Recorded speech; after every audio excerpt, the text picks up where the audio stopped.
Bonjour à tous, merci d'être venus si nombreux, qui plus est de si bon matin. Je remercie évidemment aussi nos trois invités. Alexia Lefebvre qui est responsable communication chez Presse Ministère, Alexandre Collinet qui est acteur général chez Le Bon Coin, et puis Jérémy Cléda, fondateur chez Welcome to the Jungle.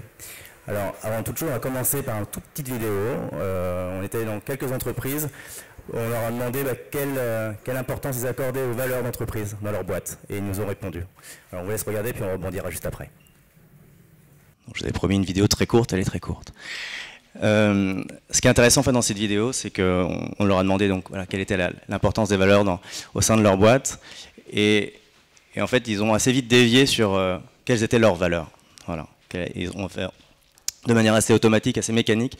Ils ont dit, bah voilà, nos valeurs, c'est ça, c'est ça, c'est ça. Voilà. Et nous, aujourd'hui, on va peut-être plus se concentrer, si ça vous va, sur l'importance vraiment des valeurs au sein de vos boîtes respectives. Et voilà, pourquoi vous les avez construites, comment elles ont été construites, comment elles ont été mises en œuvre, comment elles ont pu évoluer aussi dans le temps, puis in fine, à quoi elles servent. Voilà. Ce qui m'amène à la première question. On va commencer par les filles, par la fille. Alexia, à quel moment il vous a semblé indispensable de créer les valeurs d'entreprise au sein de Presse Ministère? Est-ce que d'ailleurs c'est lié forcément à la taille de la boîte? Très bonne question en effet. Donc c'est moi qui vais ouvrir le bal. Bonjour à tous. Alors très rapidement, donc Presse Ministère, donc nous on est une place de marché qui permet l'achat-vente entre particuliers, mais avec des professionnels aussi.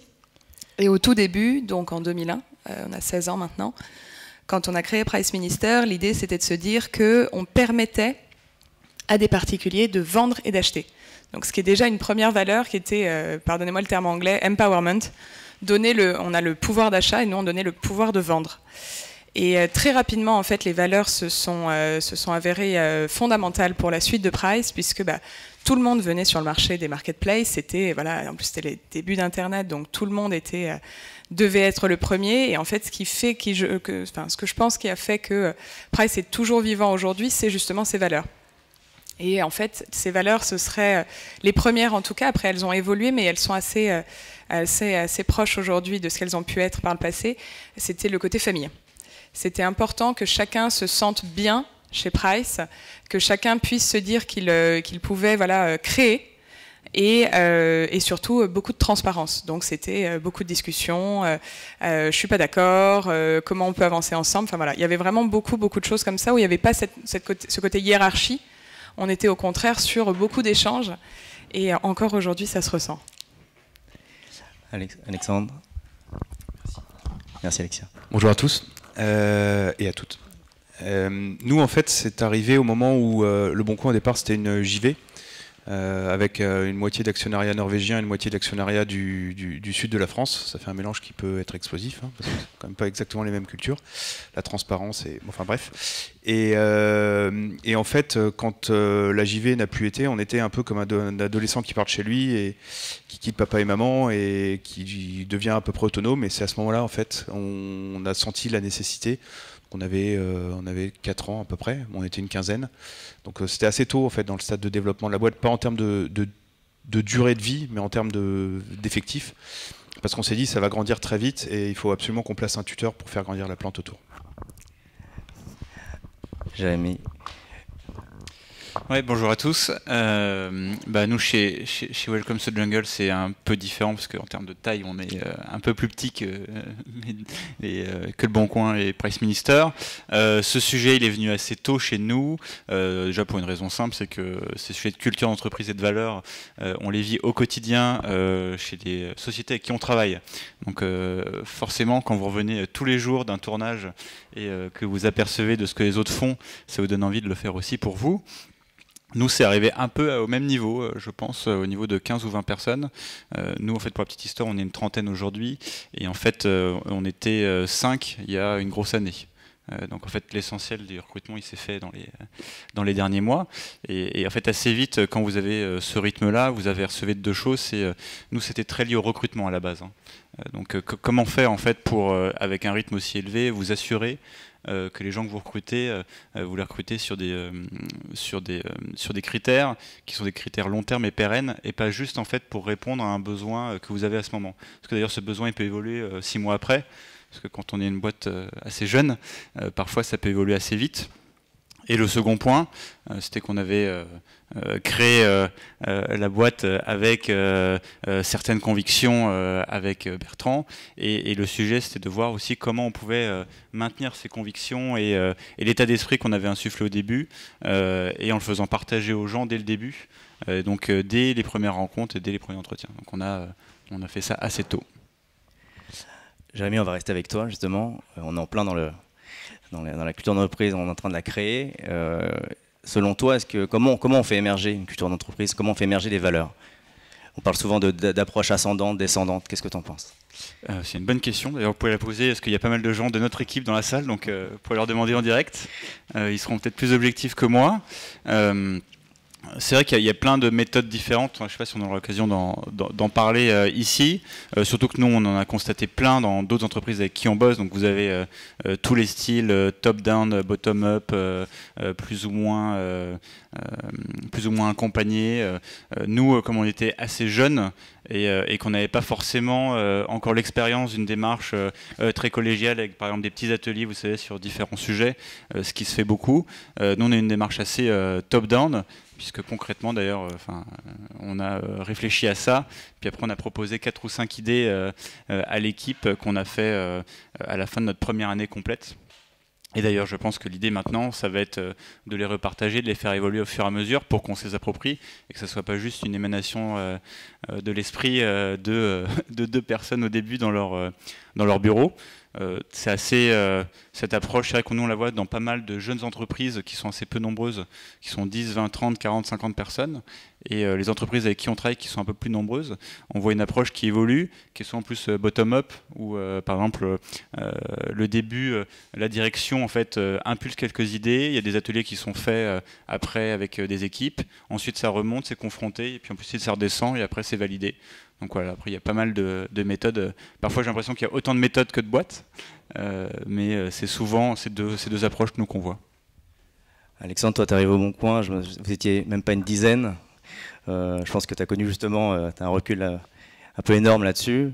Quelle est ton expérience par rapport à ça? Nous là-dessus en fait on a bossé à 4. À l'époque on était 4 au niveau du management. Sur 10, c'est pas mal. Et en fait, on a choisi des valeurs qui étaient des valeurs personnelles. Ça, forcément, c'est important. Et je suis complètement d'accord sur le recrutement. Ça nous a aidé énormément à grandir parce qu'au départ, on a privilégié les personnalités aux compétences. On savait ce qu'on voulait faire, on savait dans quel langage on voulait coder, on savait. Donc finalement, on avait besoin de recruter des gens qui allaient porter le projet derrière.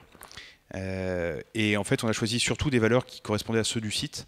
Voilà, si je vous dis que la proximité, je ne vais pas vous les citer toutes, mais c'est une des valeurs, ou le pragmatisme, c'est des valeurs qui s'appliquent aussi bien au site qu'à, on l'espère, nous, en tout cas les fondateurs, on va dire.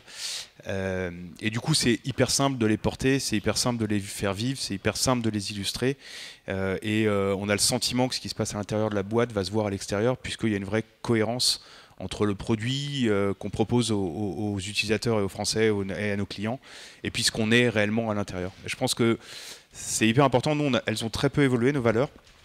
Depuis 7 ans, c'est les mêmes, ce sont les mêmes. On en a juste rajouté une qui nous a semblé importante, c'est l'exigence, puisque le Bon Coin, c'est quand même, voilà, c'est une belle réussite, et on n'a pas envie de se retrouver dans la peau du gros chat paresseux qui ne va plus chasser. Et donc il nous a semblé important, et c'est une valeur qui marche aussi bien avec le site puisque le site n'est jamais tombé, etc. Enfin jusqu'à présent. Je cherche du bois. Pas de bois. Mais voilà, donc c'est quelque chose d'important pour la boîte, pour le site, d'avoir rajouté cette valeur après. On a senti qu'il y avait peut-être une légère tendance à s'embourgeoiser, et voilà, on sait que dans le web tout va très vite. Rien n'est figé. Alexia. Alors, nous, c'est un tout petit peu particulier puisque en 2010, on a été racheté par le groupe de e-commerce japonais Rakuten. Et donc, en fait, ça a été le mix entre plusieurs valeurs. Donc, il y avait Price Minister d'un côté, donc très C2C, donc achat-vente entre particuliers, et Rakuten, qui est mondialement connu et surtout au Japon, qui a un nombre de boîtes incalculable, une équipe de baseball et nouveau sponsor du FC Barcelone. Donc, c'était un peu voilà, la grosse multinationale et la petite pépite française, on va dire. Et en fait, c'est là où ça a été intéressant, où on a eu donc à partir de 2010 la fusion de plusieurs types de valeurs autant en France, on les avait pas énormément formalisés. C'était un peu, voilà, on respirait ces valeurs et ça venait clairement du management et les gens se les étaient appropriés. Et la difficulté, qui finalement n'en a pas été vraiment une, c'est quand Rakuten est arrivé avec vraiment, voilà, ils les écrivent. Quand vous arrivez chez Price, vous avez donc ce qu'on appelle les shugi, ça c'est pour briller en société, ça veut dire les principes en japonais, et en fait ils ont des shugi pour atteindre le succès, qui sont affichés à peu près partout. Donc c'est passionately professional, oui parce que c'est en anglais. Il faut être rapide, il faut avoir le sens du service. Enfin voilà, pas mal de principes. Et donc en fait, quand Rakuten nous a rachetés, à partir de ce moment-là, toute nouvelle personne qui arrivait recevait ça sur son bureau.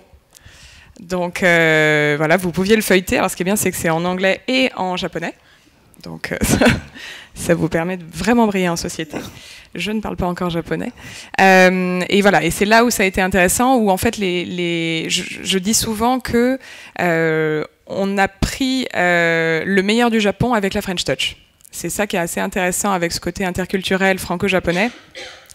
Les Japonais, eux, par exemple, ont un sens donc, du service. Donc, encore un autre mot qui vous permettra de briller en société, c'est omotenashi. Nous, on a 3 mots pour le dire, ils en ont 1. Et en fait, à partir de là, voilà, c'est l'exigence aussi, nous, qui est arrivée.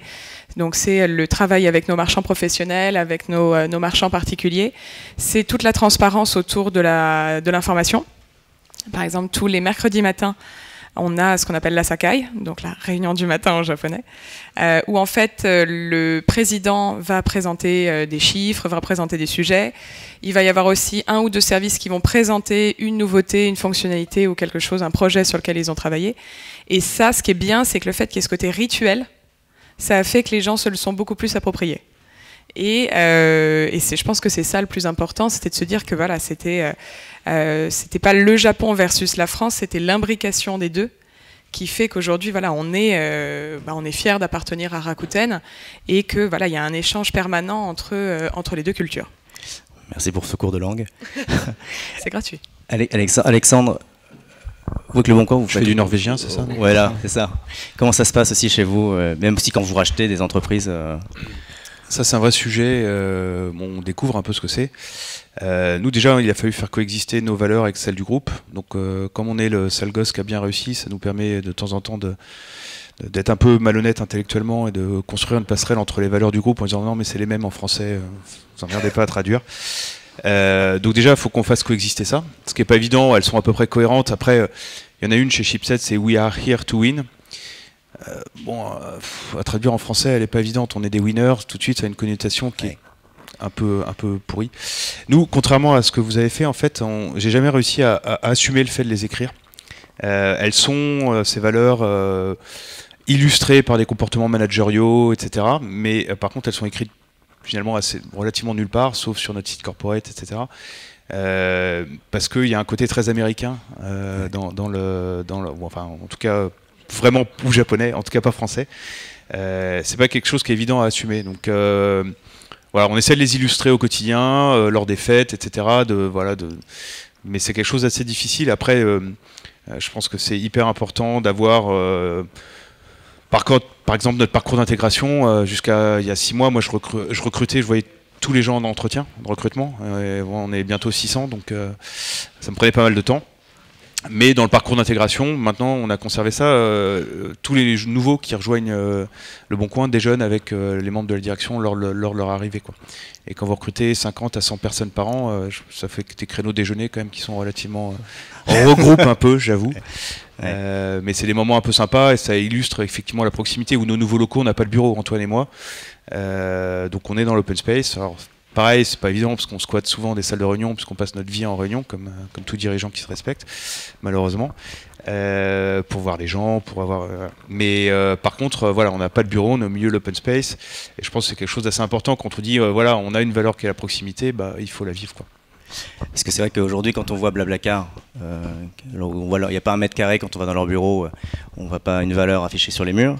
Puis il y a des entreprises aussi, des startups qui, je ne sais pas si on peut dire qu'ils militent, mais en tout cas qui préfèrent en effet vivons bien, vivons cachés, et qui, comme vous, forcément ne mettent pas leur valeur sur tous les murs. Moi, voilà, c'est personnel, et du coup, comme j'ai la chance d'être un des dirigeants de cette boîte, j'impose ce point de vue.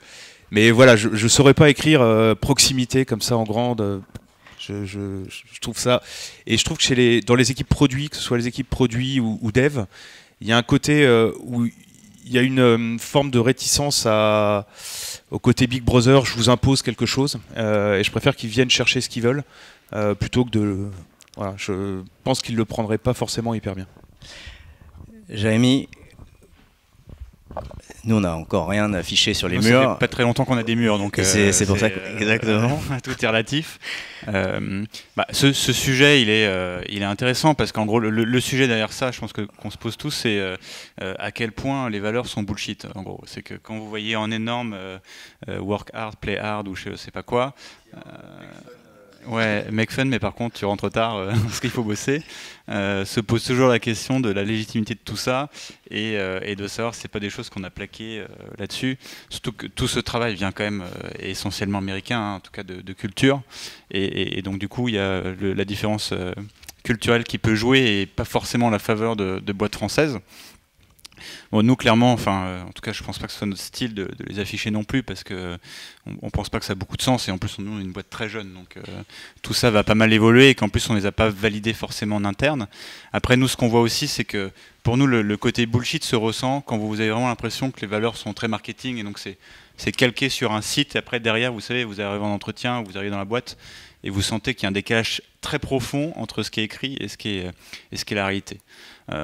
Moi, ce que je trouvais toujours assez intéressant, c'est de voir à quel point en fait les valeurs sont pas forcément un élément marketing, mais sont en fait vraiment constitutifs de l'entreprise et de sa manière d'envisager la relation avec ses salariés. Par exemple, typiquement, je trouve ça très intéressant que, une fois que vous avez défini un corpus de valeurs, que ces valeurs, elles soient les éléments distinctifs par exemple, de l'entretien annuel d'une personne.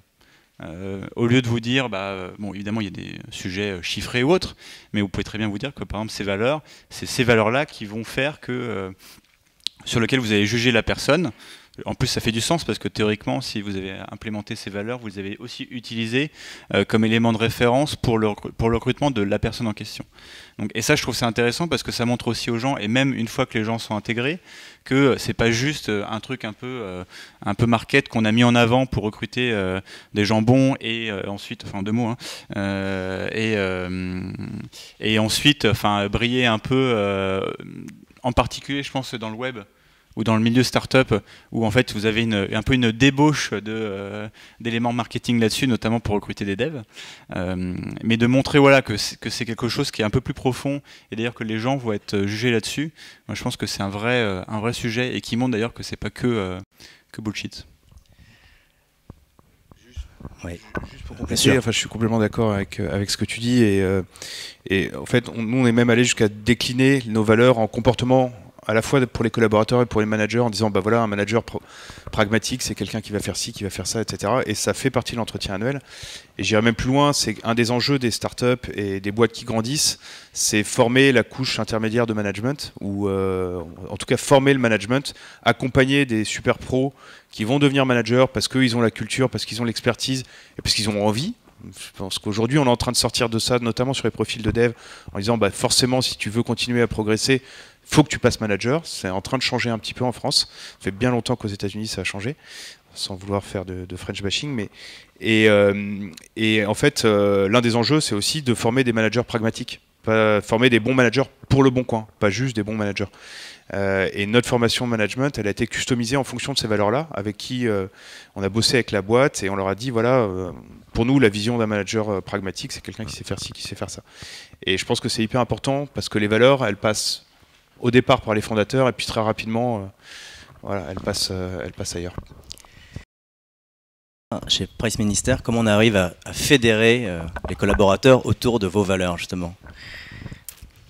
Vaste sujet. Alors nous, il y a eu pas mal de personnes chez Price qui sont restées une dizaine d'années. Donc au bout d'un moment, voilà, qui partent. Donc on a eu énormément de nouvelles personnes qui sont arrivées.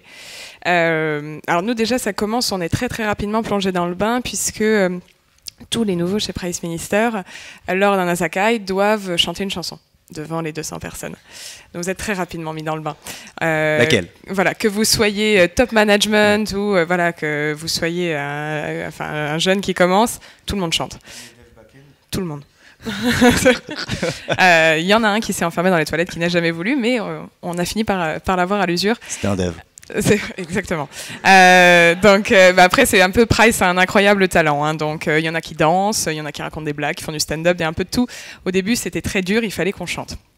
Voilà, c'est un peu le pire moment de votre vie, sauf si vous savez chanter, ce qui n'était pas mon cas. Et en fait, voilà, c'est un bon moyen déjà de faire comprendre, ouais. Et c'est ça aussi qui peut être un frein, c'est que voilà, il faut pas, comment dire. C'est un peu ça vous plaît ou ça vous plaît pas en fait, parce qu'il y a un côté assez violent dans la chose. Ouais. Vous avez le cœur qui passe à 150 d'un coup, c'est trop cool. Donc vraiment, il y a... une forme de bizutage en fait. C'est une forme de bizutage tout à fait sympathique. J'aime pas le mot bizutage parce que je trouve qu'il y a un côté un peu humiliation. Là en fait, très rapidement, nous ça devient quelque chose de sympa. C'est-à-dire que tout le monde est passé par là, donc très rapidement les gens commencent à applaudir, commencent à rire, pour pas vous laisser seul. Donc c'est là où il y a quelque chose qui se crée, où je sais, j'ai été à ta place, je suis avec toi. Donc voilà, il y a tout de suite une solidarité qui se met rapidement en place. Et après, en fait, ça va être le travail avec le Japon qui devient vraiment central, où certains de nos managers sont envoyés au Japon pendant soit une semaine, soit 3 mois, pour vraiment comprendre un peu comment ça fonctionne.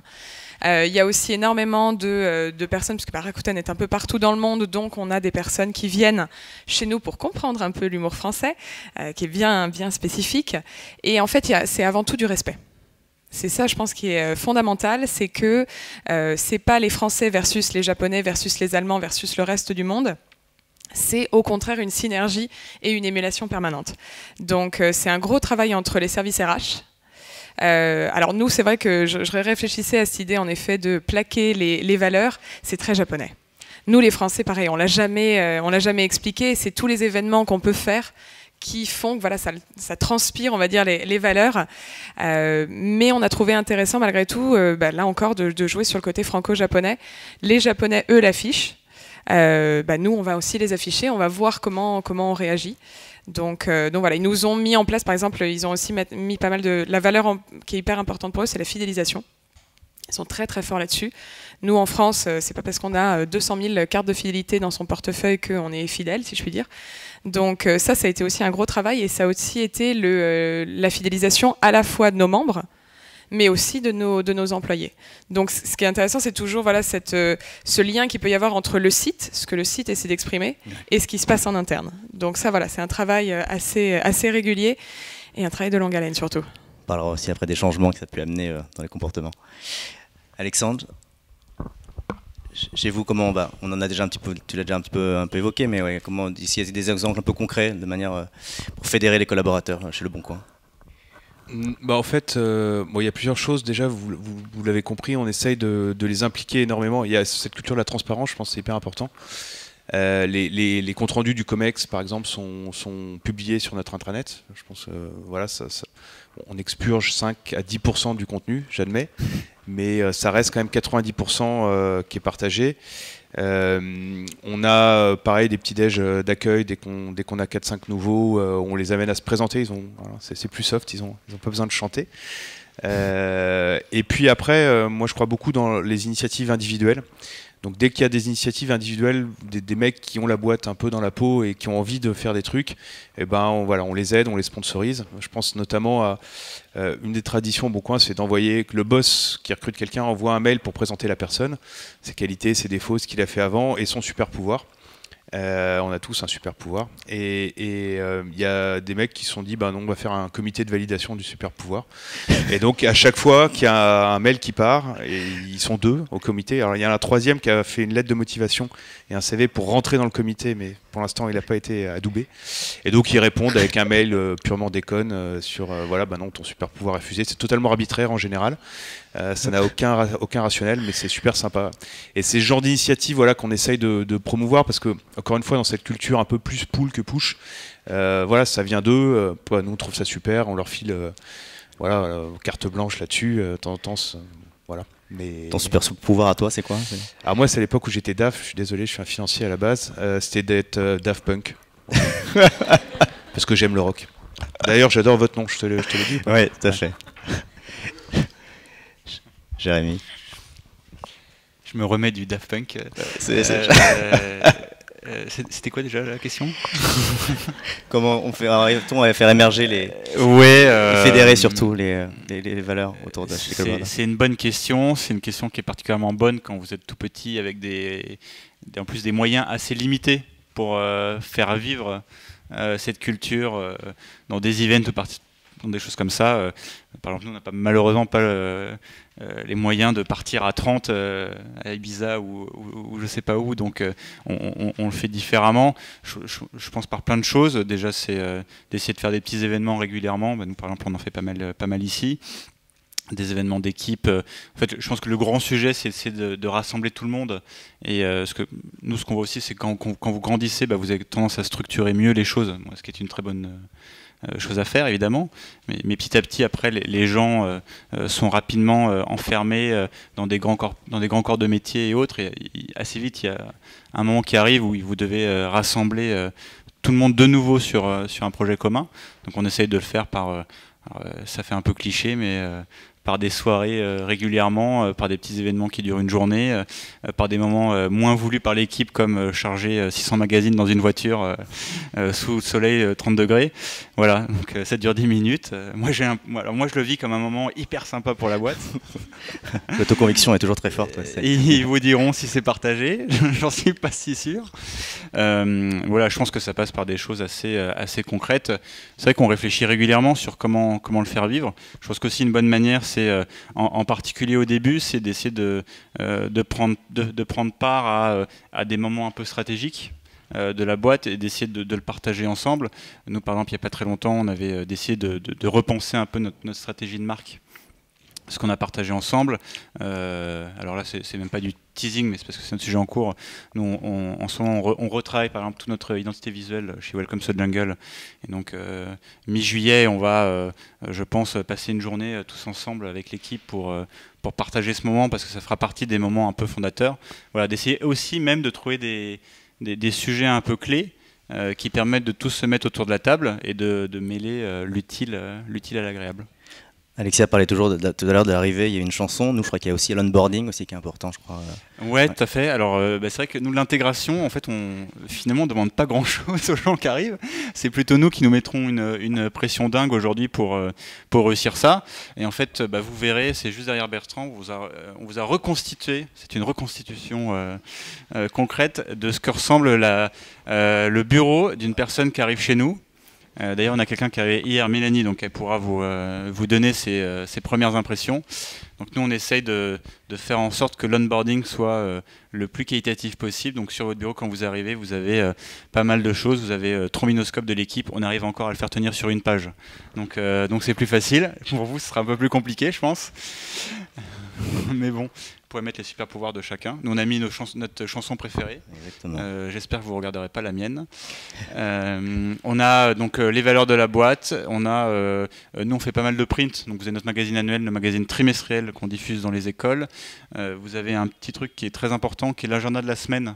Nous, on a pré-booké déjà pour chaque personne qui arrive son agenda. Donc, la personne rencontre les différents pôles de l'entreprise à différents rendez-vous en fonction aussi après de son métier. À faire des rendez-vous qui sont liés à ça, qui va avoir par exemple aussi un petit déjeuner avec moi par exemple. Donc voilà, pour faire en sorte que je sais pas si vous vous souvenez de votre premier jour dans votre boîte. Moi j'ai des souvenirs que c'est les jours les plus mortels qui soient, parce que vous arrivez, parfois d'ailleurs les gens sont pas au courant, donc c'est pas terrible, et puis vous arrivez, et puis vous savez, on vous donne des trucs un peu des presse commerciales ou marketing à lire, parce que vous savez pas quoi faire, et donc vous faites semblant de travailler dessus en lisant très très fort le slide, et il se passe pas grand chose. Donc voilà, donc on essaie de faire en sorte que au moins la première semaine elle soit la plus qualitative possible. Et aussi que ce début de culture, il soit transfusé directement à la personne assez vite et pas juste 2 ou 3 semaines après. Parce que nous, ce qu'on a constaté aussi, et ça c'est des chiffres, je pense qu'on connaît tous, c'est que une grande partie des départs en fait est liée à un mauvais onboarding. Et parce qu'en fait, on a réussi à créer quelque chose en amont. Je pense qu'on consacre tous beaucoup d'énergie et d'ailleurs parfois beaucoup d'argent à trouver des bonnes personnes, à les convaincre de venir chez nous. Et c'est quand même dommage d'ailleurs d'avoir réussi tout ça puis de rater les premiers jours. Donc voilà, donc on essaye de travailler ça aussi par ce biais-là. Tu voulais peut-être rebondir, Alexandre? Non, Non, je pense que tu as complètement raison. Le recrutement, ça ne s'arrête pas au moment où la personne arrive. Moi, il y a une idée que j'ai piquée chez Total que je trouvais intéressante aussi. C'est les gens qui arrivent au Bon Coin, ils font du support client et de la modération pour voir un peu le cœur du moteur. Je sais que chez Total, ils faisaient de la pompe et puis de la plateforme. Voilà, mais c'est de se dire, on peut pas bosser au Bon Coin si on comprend pas le site. Et pour ça, vraiment rentrer un peu dans le cœur du réacteur et faire une demi-journée ça. Quel que soit votre job, je trouve ça hyper intéressant parce que ça vous fait rentrer dans l'univers. Et il y a un parcours d'intégration qui dure 15 jours où chaque chef de service présente, ou chaque équipe d'ailleurs, ça dépend des équipes, on leur a laissé pareil carte blanche pour présenter un peu leur activité, leur équipe. Il y en a qui font une pièce de théâtre, il paraît, je ne l'ai pas faite puisque j'étais arrivé avant le parcours d'intégration. Mais voilà, je pense que c'est super important et je te rejoins complètement. Moi, j'ai vécu une expérience où je suis parti en période d'essai. C'était après Price, pas Price Minister, Pricewaterhouse. et j'étais arrivé dans une start-up internet, que je croyais qui s'appelait Wanadoo. En fait, j'étais chez France Télécom et je m'en suis aperçu trop tard. Et je suis arrivé, pareil, j'avais pas de bureau, pas d'ordi, rien du tout. Je suis allé bouffer tout seul parce que personne m'a proposé de venir bouffer avec moi. Vraiment le Gavroche, quoi, le petit malheureux. J'étais avec l'équipe au comptoir du bar d'à côté et en fait, je suis resté un mois, quoi, parce qu'au bout d'un mois, je me suis dit, attends, qu'est-ce que je fous là-dedans, quoi. Donc, et je leur ai dit, c'est con. Et forcément, on se construit en fonction des convictions et de ce qu'on a vécu. Tu vois, toi, t'as vécu ça et du coup, tu dis, je veux pas ça dans ma boîte. Moi, je voulais pas ça et la boîte avait perdu énormément de temps, d'argent à me recruter et puis, voilà, je me cassais. Je pense que c'est clairement central pour toutes les boîtes, qu'elles soient petites ou grandes, clairement. C'est vraiment la notion de recrutement et c'est surtout d'onboarding, nous on s'en rend vraiment compte. Et là pareil, on discute pas mal avec les Japonais où voilà, on a des petits stickers panda hyper sympas. Et ça, ouais, on se rend compte maintenant, même quand on fait passer les entretiens de recrutement, que c'est pas juste nous qui recrutons, c'est aussi les candidats qui nous recrutent, si je puis dire, qui posent énormément de questions. On se rend compte vraiment de l'évolution en 5-10 ans, à quel point maintenant voilà, les personnes nous font passer un entretien pour comprendre un peu les valeurs de la boîte, où elles vont, si ces personnes vont se sentir bien, si elles arrivent à se projeter. Et je trouve que c'est très très bien aussi parce que voilà, on arrive à changer cette relation qui est toujours voilà, l'entreprise et le salarié. On arrive à une horizontalisation de la relation que je trouve bénéfique pour tout le monde en fait. Alors vous avez un point commun tous les trois, c'est que vous avez chacun des bureaux plutôt sympas. Pour les avoir visités, oui, en plus je suis très objectif. Quelle est la place des bureaux dans la culture d'entreprise aujourd'hui? Est-ce que parce qu'on le voit, c'est pas tout forcément parce qu'il y a des baby-foot, des tables de ping-pong. On voit les agences en général, je ne voudrais pas citer de nom, les agents de publicité, c'est pas forcément là où les valeurs et la culture d'entreprise sont les plus fortes, malgré le fait qu'en général ce soit des endroits où on a l'impression que on peut vivre un rêve. Quelle est la place finalement des bureaux chez vous? Alors justement, j'ai découvert que Alexandre avait travaillé avec l'agence qui avait designé nos locaux. Nous, ça fait 5 ans qu'on est rue Réaumur, donc c'est un ancien grand magasin. Donc déjà, le choix du lieu est important. Un très très beau magasin à côté de Monoprix. Vous passerez devant, vous verrez une espèce de paquebot, c'est Price Minister. Nous, ça a été pensé, ça a été un énorme travail, quasiment 2 ans de préparation avant de déménager. Donc avec une agence où en fait l'idée c'était... Pour vous expliquer, ne serait-ce que d'un point de vue pratique, en fait, donc on a des bureaux qui sont tout en longueur, avec beaucoup de lumière naturelle, et en même temps, on voulait pas que ça fasse, fermé par des baies vitrées, mais on voulait pas que ça donne le côté zoo. En mode on regarde, ne nourrissez pas les employés, ils sont nourris. On ne voulait pas faire ça, donc on a mis en place un certain nombre de couleurs déjà pour voilà, participer au côté lumineux de la pièce, au côté feng shui, ça aussi c'est les Japonais qui nous l'ont appris. Donc une déco assez sobre avec voilà, une espèce de chemin en bois en fait le long des vitres qui fait que vous ne voyez pas tout le monde et en même temps ça n'obstrue pas complètement la lumière. C'est tout bête mais c'est déjà hyper central. Des couleurs vertes, blanches, rouges. On a pensé aussi les salles de réunion. On a des grandes salles de réunion parce que parfois on est nombreux, mais on a aussi pensé ce qu'on appelle des bulles. Donc aujourd'hui, ça paraît évident pour beaucoup, puisque moi j'ai visité pas mal de bureaux et tout le monde le fait. À l'époque, c'était, non, à quoi ça sert? Autant avoir que des grandes salles de réunion. le côté bulle, ça donne un côté vachement plus sympa. On peut toucher la cuisse de son collègue, ça donne tout de suite vachement plus sympa.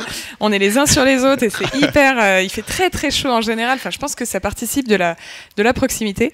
Et en fait, voilà, c'est des choses qu'on a pensées. Et le point central, en fait, vraiment le point névralgique de Price Minister, c'est donc la cafétéria, qui sert aussi donc pour nos réunions donc à Sakai. Donc en fait, vous avez toutes les tables sont bougées en 5 minutes. On vous fait passer d'une cafétéria à une salle de réunion. Et c'est vraiment le lieu de vie. En fait, il y a un côté sympa. C'est pas le côté salle de réunion. On est tous autour d'une table. On se met n'importe comment. Et ça, c'est vraiment, vraiment important. C'est le côté convivial qui ressort. Certes, il y a un baby-foot, mais depuis peu. L'idée, c'est vraiment de se dire que on crée n'importe où peut être une salle de réunion, en fait. Et ça, je pense que c'est important. Et nous, on arrive progressivement à la notion de flexidesk, où en fait, voilà, il n'y a pas de bureau attitré, pour justement créer de l'émulation entre les équipes et toujours voilà, faire en sorte, parce qu'on est sur 2 étages nous, alors ça peut paraître anodin comme ça, mais ça fait que on peut ne pas voir les gens du bas. Ouais. Et donc à nous de faire en sorte de créer des ponts, de créer des événements pour que voilà, cet immeuble soit un immeuble de vie, un lieu d'échange plutôt que juste un bureau froid et où il ne se passe rien. On a un peu les mêmes principes du coup, puisqu'on a fait bosser la même boîte. D'ailleurs, on s'était inspiré de ce qui avait été fait par Price Minister. Et on est allé, pour le coup, sur les nouveaux locaux, on est allé un peu plus loin. Et je pense qu'ils illustrent aussi les valeurs de la boîte. Ça nous a semblé assez important. Comme je vous le disais, on n'a pas de bureau. Personne n'a de bureau fermé dans la boîte. Il y a des bulles aussi, mais personne n'a de bureau fermé. Où on a un système de recyclage côté responsable. Donc il y a le tri sélectif, on recycle le café. Après les événements, on recycle les cartouches d'encre. Après les événements, tout ce qui n'est pas consommé en termes de nourriture, c'est donné à des assos, etc., etc. Donc on a essayé quand on a construit ces bureaux, on voulait illustrer à la fois les valeurs de la boîte, la culture du changement. Si vous n'avez pas le même voisin tous les jours, vous vous habituez à ce que votre environnement de travail puisse changer et donc les conditions de travail, donc les priorités puissent changer. Ça va très vite dans le web. Nous, notre audience a basculé vers le mobile en 2 ans de manière très violente et les taux de conversion sur le mobile ne sont pas exactement les mêmes que sur le web. Donc il a fallu vraiment adapter nos services mobiles à ce fait-là. Et pour ça, il fallait des gens qui soient vraiment capables de se remettre en question très rapidement. Alors nous déjà, donc ça fait 7 ans qu'on a été racheté par les Japonais. Déjà beaucoup de départs, faut le dire. C'est-à-dire que des gens avaient signé pour Price Minister, pas pour Rakuten. Beaucoup ont eu peur qu'on perde notre supplément d'âme avec le fait qu'on ajoute des marchands professionnels. Donc ça a été un vrai sujet. Heureusement, et ça a aussi beaucoup influé la suite des événements, c'est qu'on a déménagé. Donc 2 ans après, on a quitté les locaux. Donc on arrivait sur des locaux co-brandés Price Minister et Rakuten, alors qu'avant c'était purement Price Minister. Donc ça, c'est aussi la réflexion, elle s'est aussi faite là-dessus. Je pense que, et c'est peut-être la différence, c'est toujours une différence assez culturelle, quand les Japonais sont arrivés, alors il y a déjà quelque chose d'assez amusant, c'est que les Japonais parlent pas bien anglais, et les Français non plus. Donc ça donne lieu à des réunions assez sympathiques. Tôt ou tard, ou d'un moment, il y a un Français qui dit « Attends, je comprends pas, repasse en français », là le Japonais se rendort. Donc il fallait travailler sur tout ça. Donc c'est une forme, je dirais, il a fallu qu'on s'apprivoise. C'est vraiment le sujet central, c'était de se dire que ne voyons pas comme soit un combat, soit un affrontement, mais au contraire, voilà, comment on va créer, on va prendre le bon de l'un avec le bon de l'autre et on va créer quelque chose. Et c'est avant tout de la communication. C'est vraiment ça qui est central. Alors beaucoup au départ ont dit non, mais j'ai pas envie. Ce que je peux comprendre aussi. Et c'est là où c'est venu du management. Là, c'était important, c'est-à-dire que donc il y a eu beaucoup plus de voyages entre Tokyo et Paris, beaucoup de travail aussi avec les équipes en Allemagne, puisque Rakuten a aussi des bureaux en Allemagne. Et voilà, ça a été surtout ça qui a permis de faciliter les choses, parce qu'on avait un vrai sujet, quoi. C'est un rachat, c'est un groupe qui est très peu connu en France malgré tout. Et donc, c'est là où vraiment les notions de respect, de transparence, d'échange sont centrales pour la réussite du projet. Donc, pour vous donner un exemple vraiment culturellement qui pour moi montre un peu cette différence, quand les serveurs pètent au Japon, ils sortent le champagne. Ouais. Parce que ça veut dire qu'ils ont eu énormément de visites et ils sont ravis. T'imagines la même chose au Bon Coin? Pas possible. L'autre s'enferme aux toilettes, mais pour pleurer. Avec la porte qui ferme à peu près. Donc voilà, donc ça a été essayer de comprendre les raisons du succès de l'un, les raisons des échecs de l'autre, et se dire comment on va faire pour voilà, créer cette synergie, et pas juste dire moi je suis l'irréductible village de Gaulois, moi je suis Price Minister. Là on a le double nom de famille, hein, Price Minister Rakuten. Et comment voilà, on va réfléchir, et tout doit se faire en bonne intelligence. Donc ça a été voilà, qu'est-ce qu'on peut prendre au Japon entre guillemets et le proposer en France sans que ça paraisse une invasion, parce qu'il y a aussi ça, toujours un peu ce côté on envahit les gens alors que c'est pas totalement ça. Et ensuite voilà, faire en sorte que les Français puissent aussi apporter quelque chose, qu'on n'ait pas l'impression que ce soit que d'un côté, et qu'il y ait tout le temps voilà, cet échange de choses. Voilà, c'est à peu près ça. Merci Alexia. J'ai une dernière question. Peut-être que je laisserai mon micro ensuite au public. C'est des questions vous aussi de votre côté. Tu disais tout à l'heure, vos valeurs n'avaient presque pas changé. Il y en a peut-être même juste une qui s'était ajoutée. Je crois que c'était exigence. Ouais. Et justement, ma question, c'est de savoir, est-ce qu'avec le temps, si on se projette un petit peu dans 5 ou 10 ans, est-ce que tu penses qu'il y a encore une valeur qui va s'ajouter, ou bien on peut envisager que les valeurs changent totalement et de repenser les valeurs? C'est une excellente question. Franchement, j'en sais rien. J'en sais rien. On est en 7 ans, on est passé de 15 à 600. Ça va dépendre aussi de la croissance externe. Ça va dépendre de notre actionnaire aussi. Aujourd'hui, nous, on est né un peu avec un peu d'ADN scandinave, ce qui a fait aussi cette culture du consensus, du compromis, de la discussion, de la transparence.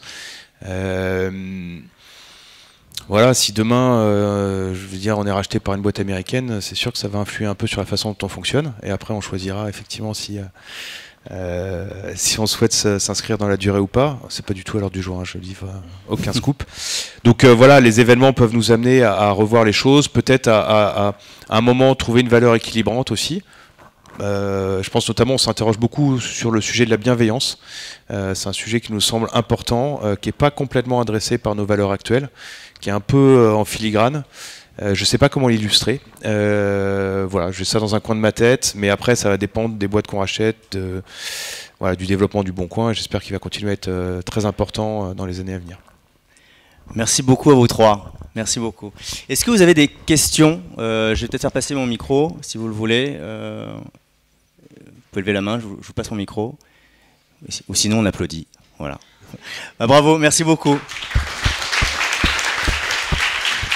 Merci beaucoup.